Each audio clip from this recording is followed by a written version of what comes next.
नमस्कार, मी मयुरी आणि आपण पाहत आहात 7 स्टार न्यूज.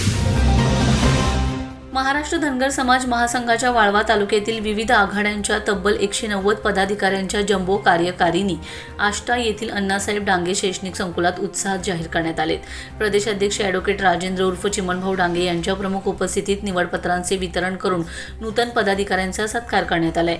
यावेळी बोलताना ॲडव्होकेट डांगे यांनी धनगर समाज महासंघाने 1992 पासून पक्षनिरपेक्ष पद्धतीने समाज संघटन, आरक्षण तसेच विविध सामाजिक प्रश्नांसाठी सातत्याने आंदोलन व जनजागृती केली असल्याचं सांगितलंय.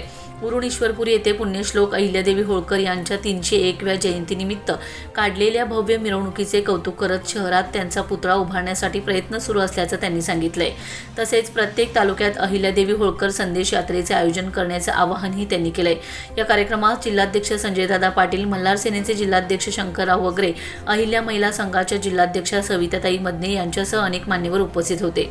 बैठकीत पश्चिम महाराष्ट्र संपर्क प्रमुखपदी सागर हनुमंत मलगुंडे यांची निवड करण्यात आली. वाळवा तालुका अध्यक्षपदी डी.वाय. तांदळे, मल्हार सेना अध्यक्षपदी तानाजी माने, अहिल्या महिला संघाच्या अध्यक्षपदी मंगल कणप, कर्मचारी संघटनेच्या अध्यक्षपदी प्राध्यापक प्रवीण गावडे तर सांस्कृतिक विभागाच्या अध्यक्षपदी नंदकुमार गावडे यांची निवड झाली. उरुण ईश्वरपूर शहराध्यक्षपदी जयवंत टिबे यांच्यासह विविध आघाड्यांवरील पदाधिकाऱ्यांची घोषणा करण्यात आली. प्रारंभी पुण्यश्लोक अहिल्यादेवी होळकर यांच्या पुतळ्याचे पूजन व दीप प्रज्वलन झाले. स्वागत व प्रास्ताविक जिल्हाध्यक्ष संजयदादा पाटील यांनी केले, तर सूत्रसंचालन बजरंग कदम व प्राध्यापक शंकर पाटील यांनी, तर आभार सागरभाऊ मलगुंडे यांनी मांडले. Laxman Patil, 7 star news, Ishwarpur.